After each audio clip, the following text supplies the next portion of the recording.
오늘 우리 주신 하나님의 말씀은 사도행전 28장 23절에서 28절까지 말씀입니다. 우리 다 같이 한 목소리로 봉독합니다. 그들이 날짜를 정하고 그가 유숙하는 집에 많이 오니 바울이 아침부터 저녁까지 강론하여 하나님의 나라를 증언하고 모세 율법과 선지자의 말을 가지고 예수에 대하여 권하더라. 그 말을 믿는 사람도 있고 믿지 아니하는 사람도 있어 서로 맞지 아니하여 흩어질 때에 바울이 한 말로 이르되 성령이 선지자 이사야를 통하여 너희 조상들에게 말씀하신 것이 옳도다. 일러스되 이 백성에게 가서 말하기를 너희가 듣기는 들어도 도무지 깨닫지 못하며 보기에는 보아도 도무지 알지 못하는도다.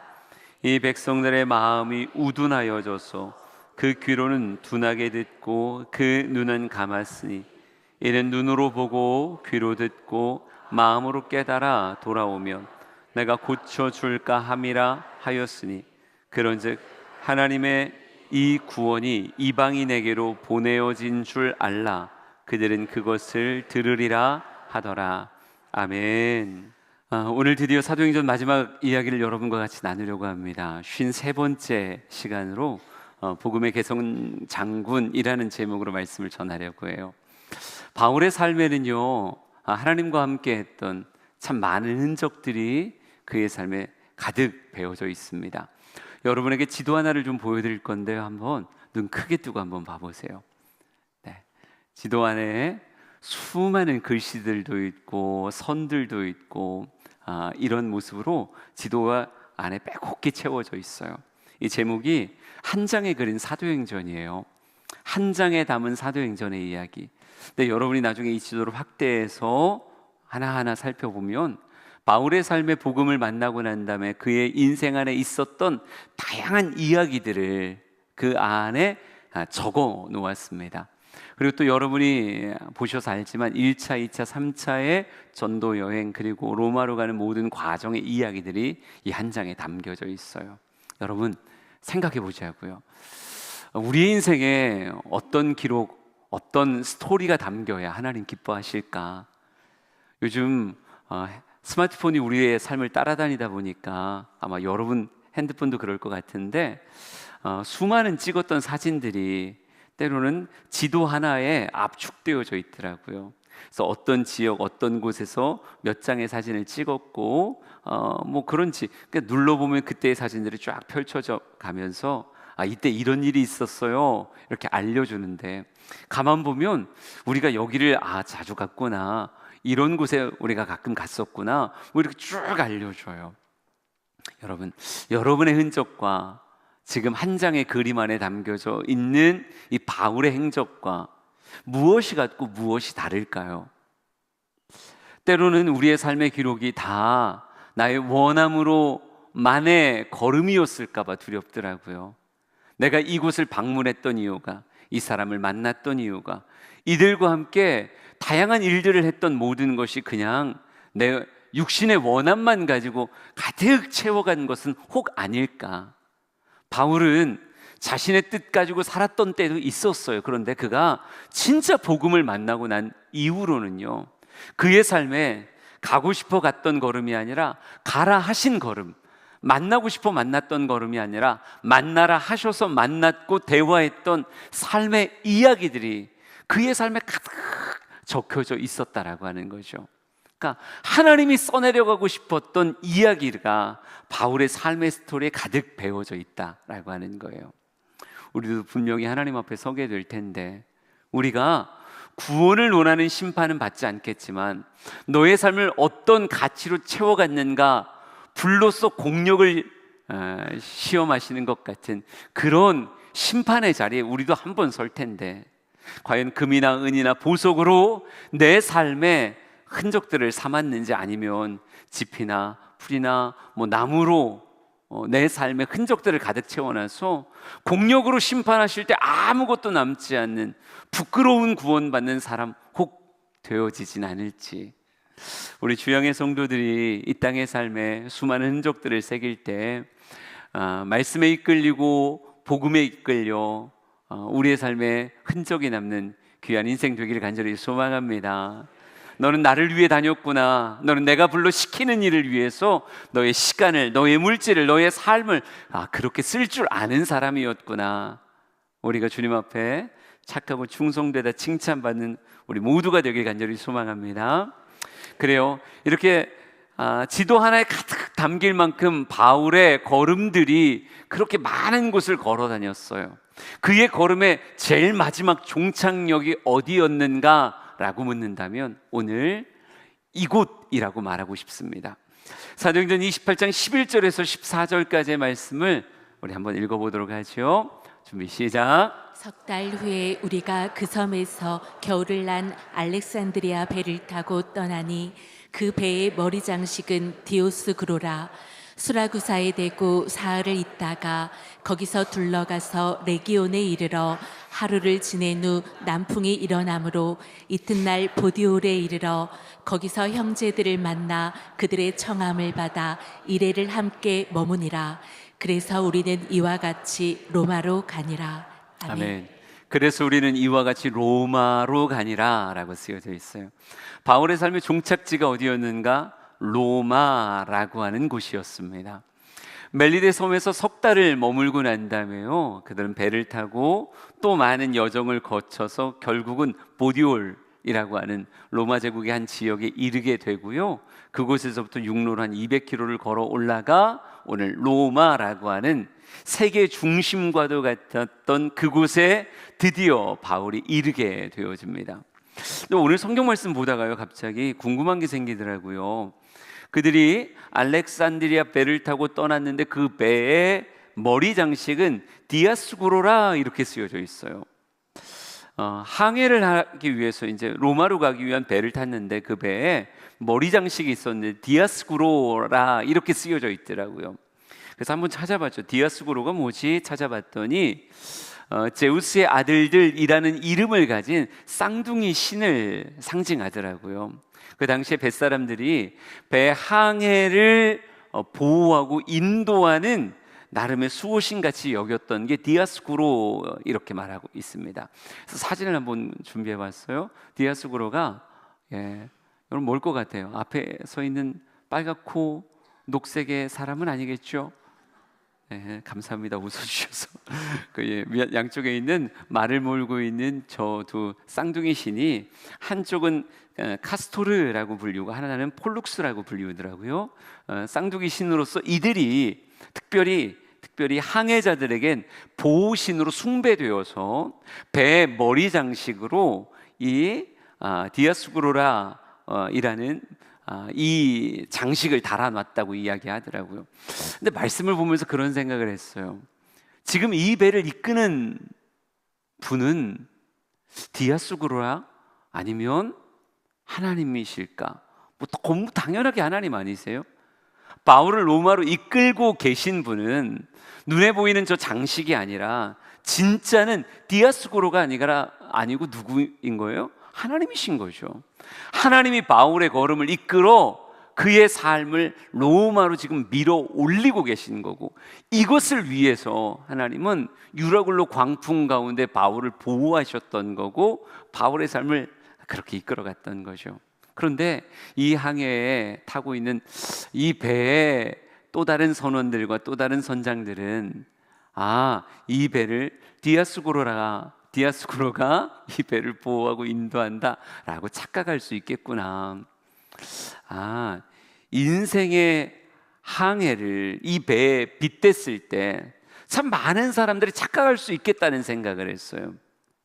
인생을 진짜 이끄는 분은 하나님밖에 없고 인생을 진짜 보호할 수 있는 분은 하나님밖에 없는데, 세상이 우리를 속여서 내 삶을 이끄는 게 디아스구로라고, 내 삶을 보호하는 게 우리가 만들어놓은 이 디아스구로라고 혹 착각하며 인생 사는 사람들도 분명 있겠구나라고 하는, 지금 하나님은 바울이 타고 있는 이 배를 로마로 보내시겠다라고 하는 마음 안에서 그 어느 때보다도 선명한 인도자가 되시고 선명한 보호자가 되셔서 이끌고 있는데, 사람들은 착각하는 거죠. 디아스구로가 하는 거야. 디아스구로가 이 모든 것을 이끌어가는 거야. 디아스고로가 때로는 우리에겐 되게 다양한 모습과 형상과 이름으로 우리 곁에 있을 수 있겠다는 생각을 했어요. 저 어렸을 때는 학교가 아니라 인생 사는 줄 알았어요. 초등학교 가고 중학교 가고 고등학교 가고 대학교 가야 된다라고 하는 목적, 내 인생의 뱃머리는 학업이지, 이러고 인생 살았던 것 같아요. 때로는 성도들의 삶을 바라보고 나를 바라봤을 때 때로는 도니 디아스고로라는 모습으로 우리의 뱃머리를 잡고 이끌어가는 것 아닌가, 내 삶을 이끌어가는 주체가 돈이 아닐까라고 하는 생각 충분히 할 수 있겠더라고요.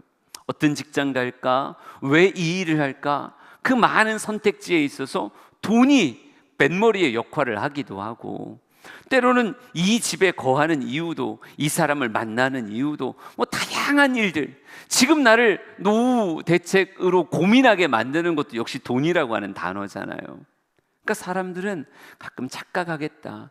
내 인생의 항로의 뱃머리에 디아스고로 만들어 놓고 이게 내 삶을 이끌어가는 주체요, 내 삶을 보호할 수 있는 힘이겠다라고 착각할 수 있겠다. 하지만 여러분, 진짜 이 배를 이끌어가는 건 디아스고로인가?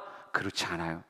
이 배를 진짜 이끌어가는 건 보이지 않는 하나님이 그 배를 이끌고 계시고, 보이지 않는 하나님이 그 배를 보호하고 계시다라고 하는 것이요.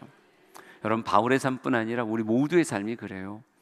우리의 삶을 자꾸 우리의 인생의 뱃머리에 다른 걸 올리려고 하는 세상의 시도가 있겠지만, 우리 사랑하는 성도들 절대 미혹되지 않았으면 좋겠고요. 내 인생의 인도자는 하나님이시다, 내 삶의 보호자는 하나님이시다, 이 선명한 고백 가지고 살기를 원합니다. 여러분, 신앙생활은 결코 낭비가 아니에요. 우리가 주일날 이렇게 가장 좋은 시간 구별해서 예배하는 것, 하나님 앞에 찬양하고 기도하고 때로는 헌금하고 헌신하는 이 모든 것들이 낭비적인 것인가? 아니, 그렇지 않아요. 하나님이 내 인생의 보호자신데, 하나님이 내 인생의 어떻게 보면 인도자신데, 하나님 앞에 드리는 시간이 어찌 아까울 수 있겠어요. 우리 주양의 성도들이 나는 예배자다라고 하는 자긍심을 가지고 내 인생의 뱃머리는 세상에 아무리 헛된 것 갖다 붙이려고 해도 나는 오직 나와 내 집은 여호와를 섬깁니다 라고 고백하며 예배하는 거 자랑스럽게 여기고 주님 따라가는 삶 자랑스럽게 여길 수 있는 여러분 되시길 간절히 소망합니다. 여러분, 그때 하나님이 우리의 삶을 이끌어 가시되, 바울에게는 특별히요, 그의 삶의 종착역이 될 로마로 실제로 이끌어 가셨어요. 그 장면을 성경을 통해서 보겠습니다. 우리 14절 15절 14절과 15절 말씀 다 같이 한 목소리로 읽습니다. 시작. 거기서 형제들을 만나 그들의 청함을 받아 이레를 함께 머무니라. 그래서 우리는 이와 같이 로마로 가니라. 그곳 형제들이 우리 소식을 듣고 아비오 광장과 트레이스 타베르네까지 맞으러 오니 바울이 그들을 보고 하나님께 감사하고 담대한 마음을 얻으니라. 아멘. 외형적으로 볼 때는요, 여전히 백부장 율리오가 군사를 거느리고 어떻게 보면 착고를 차고 있는 죄수들을 호송하는 길입니다. 그들은 그런 모습으로 배를 탔고 그런 모습으로 육로를 걸어서 결국 로마라고 하는 곳으로 온 거예요. 죄수의 호송길이었는데 오늘 성경 말씀 보면서 이게 죄수의 호송길인가? 다른 의미가 있을 수 있지 않을까? 왜요? 성경 말씀 보니까 그들이 로마로 들어간다는 소식을 믿음의 형제들이 듣게 됩니다.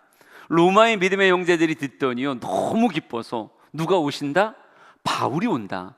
곳곳에 복음을 증거하고 교회를 세워갔고 수많은 사람들을 예수 믿게 했던 그 복음의 전령자 바울이 이 땅에 온다. 수많은 곳을 복음으로 정복했던 그가 이제 로마라고 하는 곳에 심장의 복음을 들고 찾아온다 라고 하는 모습 안에서 그를 환영하고 환대하기 위해 사람들이 쭉 몰려 나오더라고요. 그들이 아비오 광장, 트레이스, 타베르네라고 하는 곳으로 바울을 맞으러 와서 바울을 환대하는데, 바울이요, 그 수많은 사람들이 자신을 맞으러 오는 모습을 보고 성경엔 이렇게 쓰여져 있어요. 바울이 그들을 보고 하나님께 감사하고 담대한 마음을 얻으니라 라고 이렇게 성경 기록하고 있습니다. 바울의 일행을 환영하는 수많은 사람들의 모습을 보라고요. 겉보기에는 죄수지만 여러분, 죄수인 그 모습이 바울의 전부가 아니라 바울은 지금 여기까지 오는 데 있어서 분명한 목적이 있었거든요. 바울은 죄를 소명하러 오는 것이 아니라 무엇을 증거하러 오는 거예요? 나의 삶의 중심이 돼버린 예수의 복음, 그걸 증거하려고 지금 이곳에 도달한 거예요. 그리고 이곳에 먼저 있었던 믿음의 형제들은 그 바울을 환영하고 있는 거고요. 그래서 오늘 제목을 복음의 개선장군이라고 해봤던 거예요. 로마의 수많은 전쟁의 정복자들이 로마로 다시 돌아올 때 그 로마에 들어오는 장군들의 이름을 연호하며 수많은 사람들, 수많은 로마의 시민들이 그들을 환대하며 그를 환영해 줬죠. 그게 개선장군의 개선의 모습이었는데, 영적으로 보면 죄수의 모습을 가지고 있는 바울이지만 영적으로는 그가 수많은 지역을 복음으로 정복했던 개선장군의 모습이 아닐까? 그럼 바울은 그 환영과 환대, 눈에 보여지는 사람뿐 아니라 천군 천사의 환대를 받으며 결국 어디에 선 거예요? 로마라고 하는 세상의 중심에 선 겁니다. 사도행전 28장 16절 말씀 같이 읽습니다. 시작. 우리가 로마에 들어가니 바울에게는 자기를 지키는 한 군인과 함께 따로 있게 허락하더라. 아멘. 우리가 로마에 들어가니라고 하는 이 문장이 바울에게는 도대체 어떻게 느껴졌을까요? 드디어 걸음을 떼서 로마, 여기서부터 로마입니다 라고 하는 표지판과 함께 바울의 걸음이 로마에 딱 도달했을 때 그가 느꼈던 감정은 어떤 감정이었을까요? 우리 사랑하는 성도들이 공감할 줄 아는 모습이 되었으면 좋겠어요. 진짜로 어떤 느낌일까? 그 약속의 땅에 드디어 내가 선 거예요. 하나님이 그렇게 그의 삶에 있어서 로마라고 하는 마음을 품게 하셨을 때 결국 그는 그 말씀대로 한 걸음 한 걸음 움직여서 그 사명의 자리에 지금 서 있다. 여러분, 이 감정이 굉장히 복잡 미묘한, 그러나 뭔가 뭉클하고 에너지가 넘치는 이런 느낌 아니었을까요? 세상에 수많은 사람들이 이 땅의 삶을 살아가고 있지만요, 어떤 사람은 내가 왜 만들어졌는지, 내가 왜 이곳에 거하고 있는지 의미를 모른 채 인생 살아가는 사람이 있어요. 분명히 하나님은 뜻을 가지고 우리를 빚으셨고 뜻을 가지고 이 땅, 이곳에 존재하게 하셨다고요. 하나님은 여러분을 결코 그냥 허들의 것으로 만드신 것이 아니라 하나님의 형상을 담아 존귀한 백성으로 여러분을 지으셨어요. 그럼 당연히 뭐가 있을까요? 여러분 한 사람 한 사람이 지어진 하나님의 뜻이 있겠죠. 우린 그걸 사명이라고 부르는 거예요. 그 사명이라고 하는 걸 우리는 살면서 반드시 발견해야 되고 그 사명에 일치하며 인생을 살아야 되는데, 어떤 사람은 하나님에 대한 관심이 없어서, 나를 부르시니까 하나님이신데 하나님에 대한 관심이 없어서 그저 주어진 상황 가지고 이 땅의 삶을 전부 채워버린 그런 사람도 있어요. 그러니까 돛이 있지만 돛을 한 번도 편 적이 없고, 노가 있지만 한 번도 저어본 적 없이 그냥 바다에 표류하는 배같이 바람이 떠미는 대로 인생 살아가는 사람 분명히 있죠. 또 어떤 사람은 내게 주어진 사명이 있다는 걸 알지만 그 사명을 피해 도망간 사람도 있지 않겠어요? 요나라고 하는 사람이 그랬잖아요. 큰 성읍 니느웨로 갔어야 되는데 어디로 갔다고요? 다시스로 갔다고 성경에 써 있어요. 사명을 피해 도망가는 그런 모습이에요. 그러나 바울은 내게 주신 사명을 발견했고 사명의 삶을 살다가 이제 마지막 그의 삶을 쏟아야 될 장소라고 주시는 감동대로 어디로 올라가는 거예요? 로마라고 하는 곳으로 올라갔고 지금 그 약속의 장소에 서 있는 거예요. 어찌 가슴이 뭉클하지 않겠습니까? 사도행전 20장 23절에서 24절 한때 바울의 삶이 결단했던 내용을 한번 같이 읽어보자고요. 시작.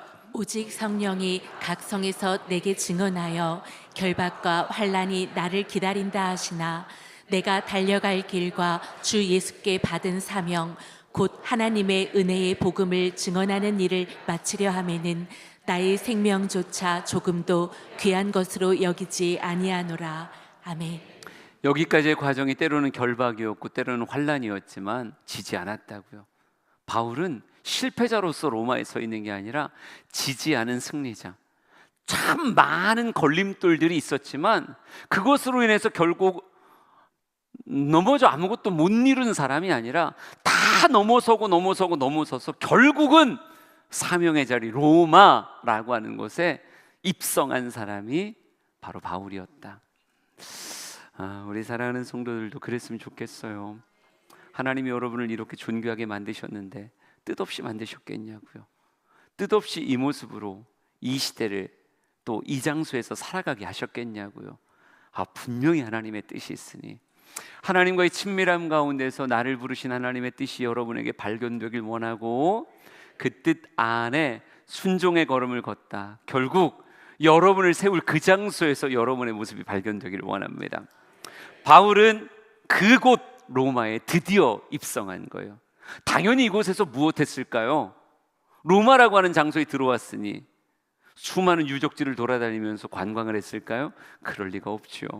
로마의 진미들을, 세상의 모든 것이 로마로 통하니까, 길이 다 로마로 통하니까 수많은 진귀한 식재료들이 다 로마로 들어왔을 텐데 미식을 탐하며 시간을 보냈을까요?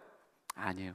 바울은 로마에 서자 그가 해야 될 일에 집중하기 시작합니다.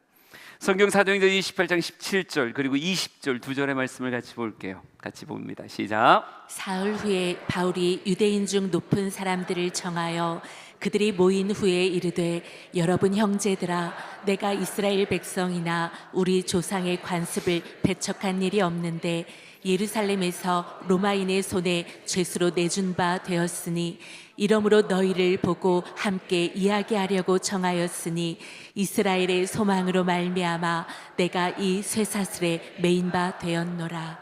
아멘. 로마에 도착한 지 사흘 만에 라고 말합니다. 아까 그의 도보의 걸음이 거의 200km 정도가 돼요. 그 긴 걸음을 걸어와서 지금 이곳에 서 있는 건데 사흘밖에 버퍼링이 걸리지 않았어요.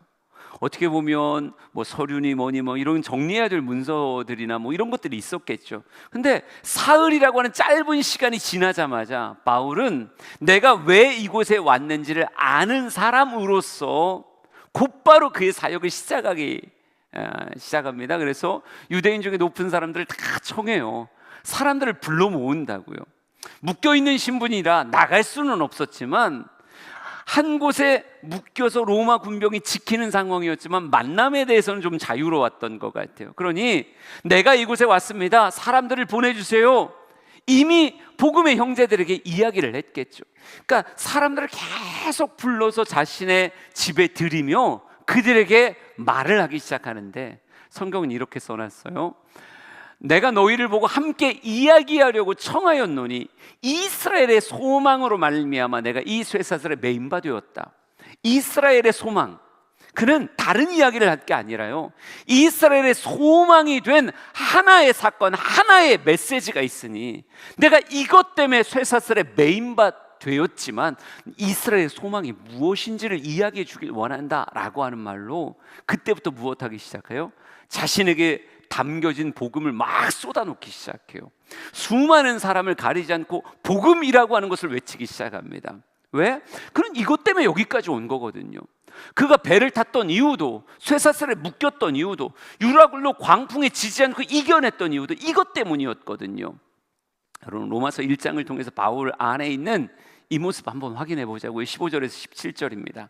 같이 한번 읽어보세요. 시작. 그러므로 나는 할 수 있는 대로 로마에 있는 너희에게도 복음 전하기를 원하노라. 내가 복음을 부끄러워하지 아니하노니 이 복음은 모든 믿는 자에게 구원을 주시는 하나님의 능력이 됨이라. 먼저는 유대인에게요 그리고 헬라인에게로다. 복음에는 하나님의 의가 나타나서 믿음으로 믿음에 이르게 하나니 기록된 바 오직 의인은 믿음으로 말미암아 살리라 함과 같으니라. 아멘. 아멘. 할 수 있는 대로 로마에 있는 너희에게도 복음 전하기를 원하노라. 나는 복음이 부끄럽지 아니하노니 이 복음은 모든 믿는 자에게 구원을 주시는 하나님의 능력이 됨이라.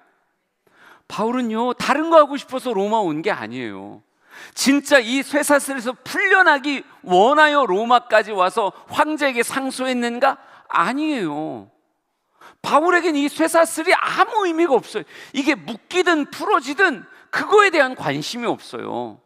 바울은 로마까지 왔었던 이유는 딱 하나예요. 나는 할 수 있는 대로 로마에 있는 너희에게도 무엇 증거하기를요?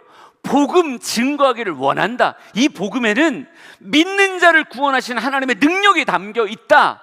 이거 하나 가지고 그는 로마에 선 거고, 이 로마라고 하는 세상의 중심에서 무엇을 외치기 시작하는 거예요? 이 복음을 외치기 시작하는 거예요.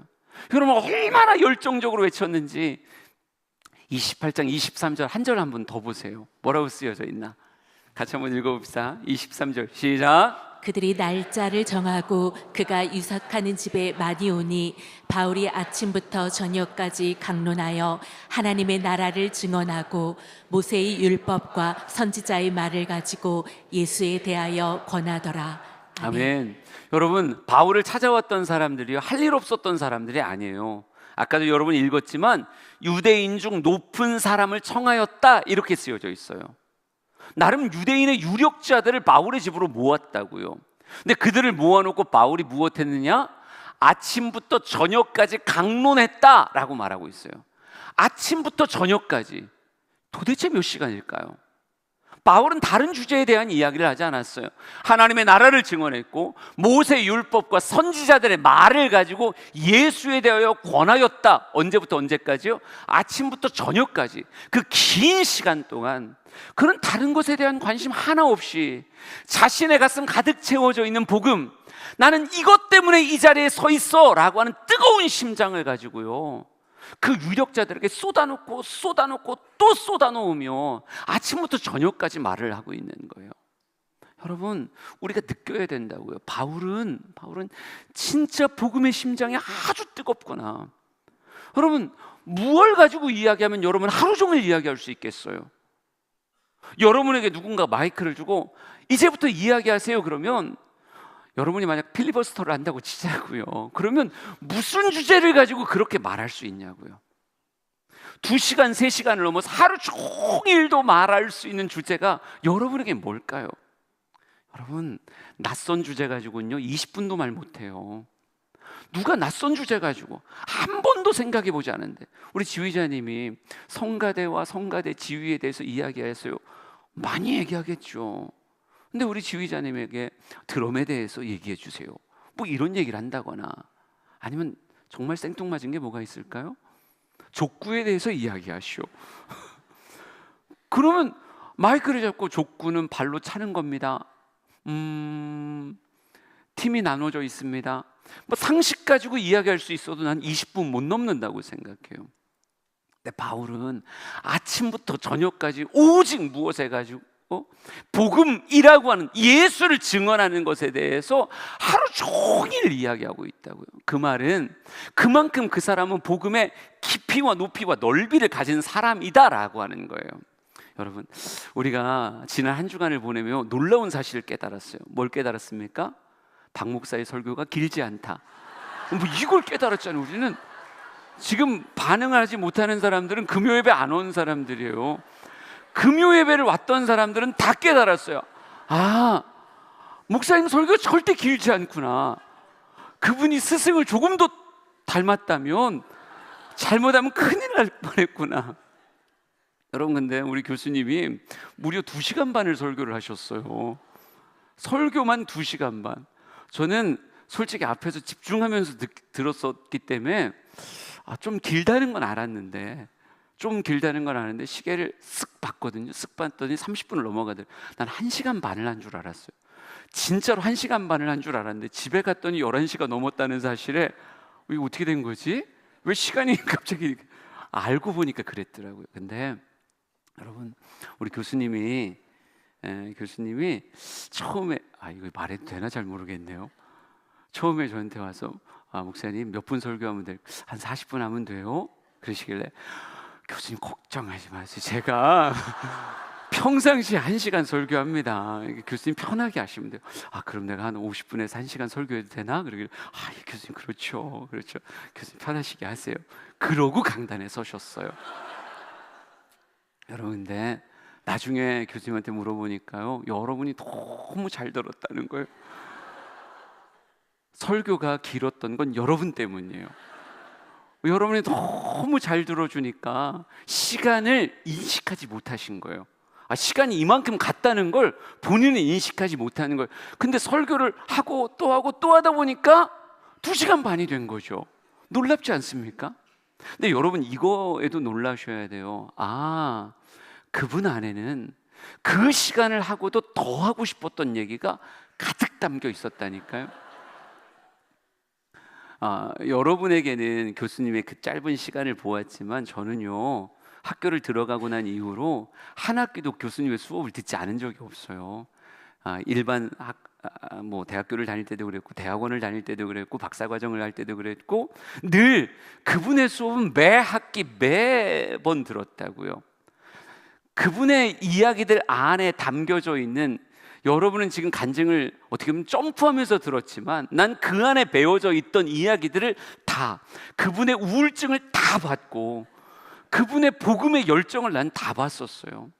그분이 간증하실 때 은혜 받았던 첫 출발의 시기를 93년, 94년이라고 말하잖아요.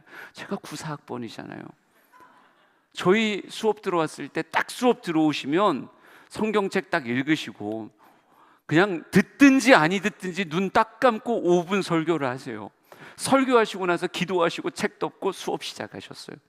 매번 수업마다 눈 딱 감고 성경 한 절 펴셔서 말씀 읽으시고 5분 설교하고, 그분이 어떻게 은혜에 대해 집중하셨고 자신의 삶으로 그 은혜를 경험하기 위해 몸부림쳤는지, 기도라고 하는 단어를, 방언이라고 하는 단어를 말씀 안에서 어떻게 그분이 자리 잡았는지를 전 긴 세월 10여 년의 시간을 통해 그분의 삶을 봤거든요. 어떻게 우울증에 걸렸고 어떻게 우울증에서 빠져나왔는지도 다 봤어요. 여러분에게 길었지만 저한테는 하나도 길지 않은 시간이었어요. 그리고 제가 지금 말하고 싶은 게 뭐냐면요, 그분은 더 말하고 싶었던, 자신의 삶에 하나님과 함께했던 이야기와 자신의 삶이 깨달았던 복음의 진리가 가득 담겨 있다고요. 복음이라고 하는 것 앞에 바울은 하루 종일 아침부터 저녁까지 강론해도 여전히 쌩쌩하게 오늘도 말하고 내일도 말하고 그 다음 날도 말할 수 있는, 바울은 복음에 대해서 뜨거운 사람이었고요, 복음에 대해서 아주 깊은 깨달음을 가지고 있었던 사람이었어요. 저는 이 모습이 부러웠어요. 로마에 서자마자 사흘도 안 돼서 사람들을 초청하기 시작하고, 그 사람들에 대해서 다른 이야기 하지 않아요. 오직 예수의 복음을 증언하는데 아침부터 저녁까지의 시간을 쏟으며 오직 하나님의 나라에 대해서, 그리고 율법과 선지자의 말들 안에 담겨져 있는 예수의 이야기들, 그러니까 모세의 오경이라고 하는 율법 안에서도 바울은 충분히 증언할 예수의 이야기를 뽑아내고 있는 사람이고, 수많은 선지자들의 서신들을 통해서도 그는 예수에 관한 이야기들을 뽑아낼 수 있는 그런 사람이었다고요. 그러니까 그 유대인들이 알고 있었던 율법, 모세 율법, 선지자들의 그 수많은 서신들이 결국 이 구원자 예수 그리스도를 증언한다라고 하는 것으로 그들을 끌고 갈 수 있었던 그런 내용과 그런 깊이를 가지고 있었던 사람이 바울이다라고 말하고 싶었던 거예요. 여러분, 나는 가끔 보면서 우리가 신앙생활 너무 얕게 하고 있는 거 아닌가? 우리가 교회를 다니고 있다는 건 내가 알겠는데, 예배를 드리고 있다는 건 알겠는데, 우리의 신앙생활의 깊이와 높이와 넓이가 때로는 너무 얕아져 있는 거 아닌가?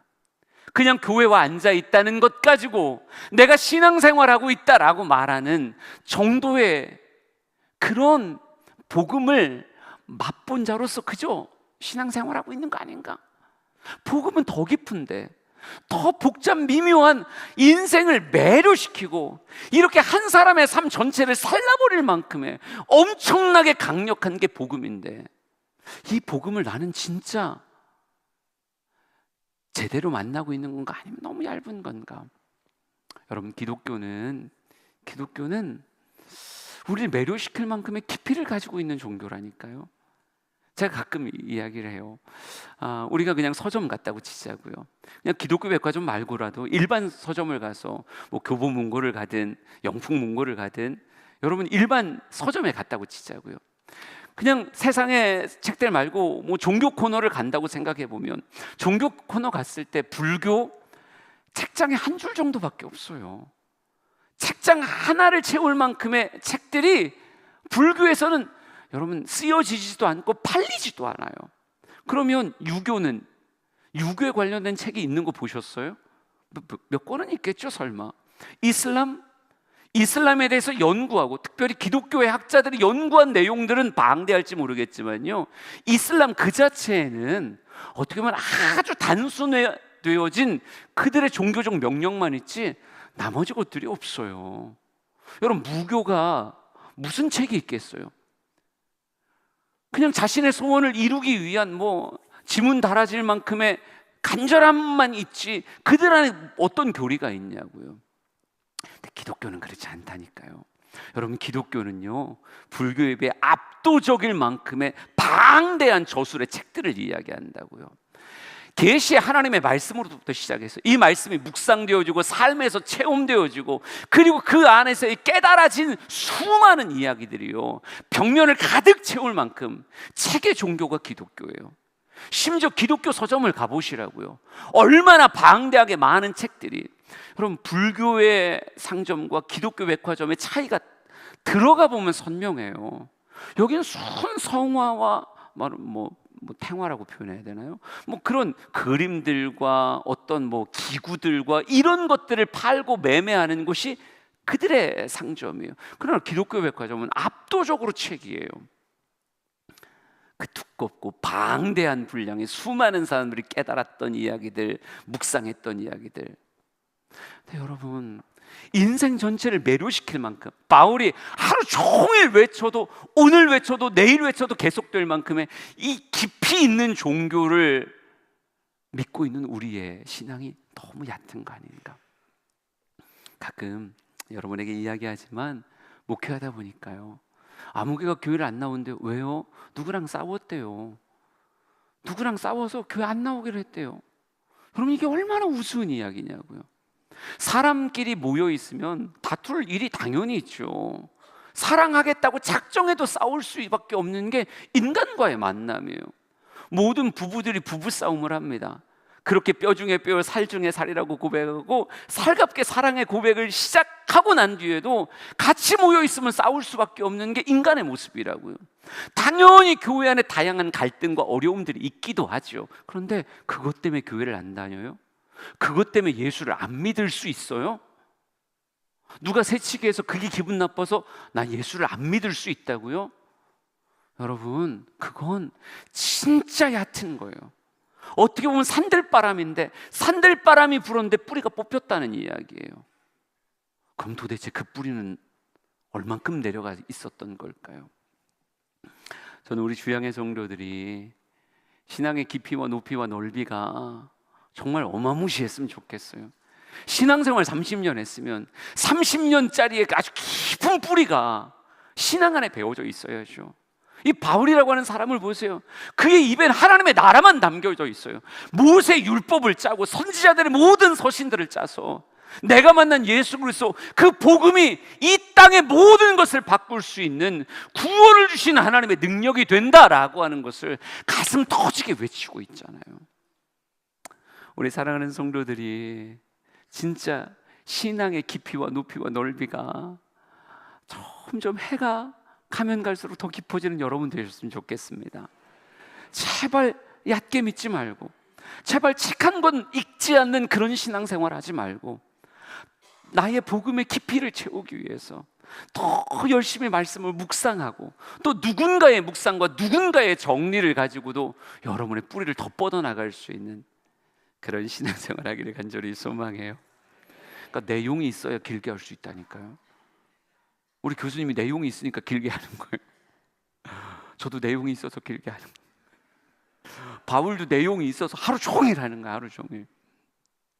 우리의 삶의 복음의 내용을 가진 우리가 되길 원합니다. 예. 바울이 이렇게 열정적으로 설교할 때 어떤 일이 있었을까 조금 더 볼까요? 28장 24절에서 26절입니다. 같이 읽죠. 시작. 준비. 시작. 그 말을 믿는 사람도 있고 믿지 아니하는 사람도 있어 서로 맞지 아니하여 흩어질 때 바울이 한 말로 이르되 성령이 선지자 이사야를 통하여 너희 조상들에게 말씀하신 것이 옳도다. 일러스되 이 백성에게 가서 말하기를 너희가 듣기는 들어도 도무지 깨닫지 못하며 보기는 보아도 도무지 알지 못하는도다. 아멘. 여러분 얼마나 가슴 뜨겁게 외쳤을까 상상해 보세요. 바울에겐 여기가 끝이라니까요. 더 이상의 갈 곳이 없어요. 이곳에서 자신의 가슴 가득 담긴 복음을 마음껏 외치는 거예요. 오는 모든 사람의 똑같은 이야기를 오늘도 하고 내일도 하고 계속 하는 거예요. 그런데 여러분, 듣는 모든 사람이 예수 믿었으면 좋겠고 듣는 모든 사람이 구원받았으면 좋겠는데 성경은 믿는 사람도 있었다. 그러나 믿지 않은 사람도 있었다. 어느 쪽이 더 많았을까요? 글 딱 보면 나오죠. 안 믿는 사람이 더 많았어요. 아니 결국은 콧웃음 치며 가는 사람이 더 많았다고요. 하지만 우리 바울, 여러분 상처받았어요? 열매가 초라하니까 내가 여기 로마 괜히 왔나 보다, 다른 데로 갈 걸, 이런 생각했나요? 아니요. 하나님이 이끄신 곳이 이곳이었기에 그는 이곳에서 실망하지 아니하고 듣든지 아니 듣든지 나의 사명의 길을 따라 여전히 복음 앞에 뜨거운 모습으로 삶의 시간을 보내더라고요. 그의 마지막 삶의 시간이 사도행전 마지막 기록에 이렇게 쓰여져 있습니다. 우리 30절 31절 오늘 설교의 마지막 말씀이에요. 같이 한번 읽어봅시다. 시작. 바울이 온 이태를 자기 셋집에 머물면서 자기에게 오는 사람을 다 영접하고 하나님의 나라를 전파하며 주 예수 그리스도에 관한 모든 것을 담대하게 거침없이 가르치더라. 아멘. 성경에 보여주는 바울의 마지막 모습은 2년 동안 로마의 그 셋집에 머무는 그런 모습이었어요. 2년이라고 하는 시간 동안 많은 사람들의 거절도 있었겠죠. 어떤 이는 받아들임도 있었고요. 근데 중요한 건 바울은 끝까지 다른 거 다 필요 없이요, 찾아오는 모든 사람 다 영접해서 거침없이 담대하게 하나님의 나라, 예수 그리스도에 관한 모든 것을 쏟아놓고 또 쏟아놓고 또 쏟아놓고 있어요. 여러분, 그의 걸음이 과연 헛되었을까요? 주님은 헛된 일에 바울의 마지막을 사용했을까요? 절대 그렇지 않죠. 우리는 알고 있잖아요. 이게 씨앗이 돼서, 물론 한참의 핍박의 시간이 있어야 되는 건 우리가 알지만, 이 로마에 전해진 이 복음이 씨앗이 되고 확장되어지기 시작했을 때 결국은 이 로마라고 하는 거대한 나라가 기독교를 국교로 공인하게 되어지고 세계 종교로 뻗어나감에 있어서의 아주 중요한 토대가 되었다는 것. 여러분, 그 시작점이 어떻게 보면 바울의 선교부터 시작된 거 아닐까요? 저는 우리 사랑하는 성도들이 나는 과연 예수를 어느 정도의 깊이로 믿고 있나? 바울은 이렇게 자신의 삶을 살을 만큼 복음이라고 하는 것 안에 사로잡혀 있는데 나는 과연 예수를 어느 정도 깊이로 믿고 있나? 난 우리 성도들이 좀 더 뜨겁게 예수를 믿었으면 좋겠어요. 그리고 알아감의 그 지혜가 나날이 더 깊어졌으면 좋겠어요. 왜 복음을 말하는가? 이게 결국 여러분을 설득해내고 공감을 끌어내는 역사가 있기를 원합니다. 그리고 여러분의 삶의 몸부림을 통해서요, 땅끝까지 복음이 전파되는 데 있어서 우리가 쓰임 받았으면 좋겠어요. 여러분, 기독교가 초라해지고 있는 시대를 우리가 살고 있습니다. 그런데 이게 우리의 마지막이 되면 안 되잖아요. 다시 들불같이 번져나가는 복음의 하나님의 역사를 다시 시작해낼 수 있는 그런 교회, 그런 성도가 있어야 될 거 아닙니까? 사도행전은 끝을 맺지 않은 성경으로 유명합니다. 그냥 뚝 끝나버려요. 다른 바울 서신들은 다 끝인사가 등장하고 마무리가 등장합니다. 근데 사도행전은 그냥 뚝 끊겨버렸어요. 그래서 여러분도 많이 들었듯이 사도행전은 계속 기록되어져야 된다. 액트 29의 이야기를 많은 사람들이 하지 않습니까? 여러분, 오늘 우리가 이 땅을 살아가는 모습 안에서 우리도 분명히 부르심이 있을 텐데 부르심대로 걸어가며 이 사도행전을 이어나가고자 하는 그런 마음이 혹 여러분에게는 없을까? 우리 찬양 부르면서 결단했으면 좋겠는데요, 주님이 주신 땅으로 이 찬양 부르면서 하나님, 내가 사도행전에 다음 페이지를 적어내려가는 그런 내 삶이 됐으면 좋겠습니다. 오늘을 살아가는 바울이 내가 되고 싶습니다. 이런 마음 여러분 안에 있었으면 좋겠습니다. 우리 찬양하고 기도합시다. 주님이 주신 땅으로 한 걸음씩 나아갈 때에 수많은 적들과 견고한 성이 나를 두렵게 하지만 주님을 신뢰함으로 주님을 의지함으로 주님이 주시는 담대함으로 큰 소리 외치며 나아가네. 그 산지를 내게 주소서. 그날에 주께서 말씀하신 이제 내가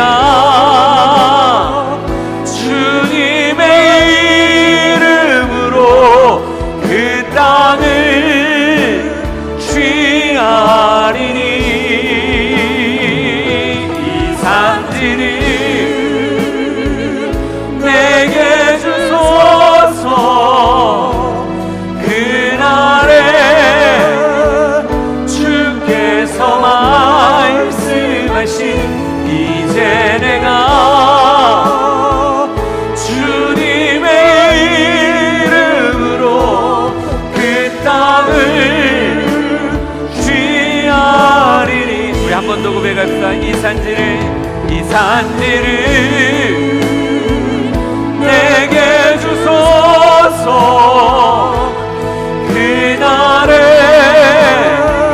주께서 말씀하신 이제 내가 주님의 이름으로 그 땅을 취하리니 이 산지를 내게 주소서. 그날에 주께서 말씀하신 이제 내가 주님의 이름으로 그 땅을 취하리니. 하나님, 나의 삶이 복음으로 물들게 하시고 복음으로 말미암아 새겨지는 삶의 걸음이 있게 하옵소서. 바울의 가슴을 복음이 뜨겁게 했듯이 내 가슴도 신앙으로 뜨거워지게 하여 주시옵소서. 우리 주여 한번 부르짖고 같이 기도합니다. 주여. 하나님, 우리의 인생을 주님의 손에 내어 맡기길 원합니다. 우리의 삶을 주님의 손에 내어 맡기길 원합니다. 하나님, 예수의 복음이 내 안에 뜨거워지게 하여 주시옵소서. 너무 단순하고 얕게 예수 믿는 자가 되지 않게 하고 주시고 아버지, 복음의 진리에 대해서 몸부림치고 복음을 알기 위해 주님 앞에 날마다 삶의 걸음을 걸을 수 있는 우리의 삶의 모습이 되게 도와주시옵소서. 아버지, 복음이 얼마나 귀한 것인지 깨닫기를 원합니다. 알기를 원합니다. 알아가기를 원합니다. 그 깊이와 깊이와 넓이가 너무 높아지길 원합니다. 바울을 매료하여 끌고 갔던 그 복음의 역사가 우리의 삶을 매료시키길 원합니다. 내게 주어진 삶의 자리에서 사명을 발견하게 하고 그 사명의 걸음을 우리도 걸을 수 있는 우리 내 주님의 성도들 되게 하고 주시옵소서. 하나님, 주님 앞에 서기를 원합니다.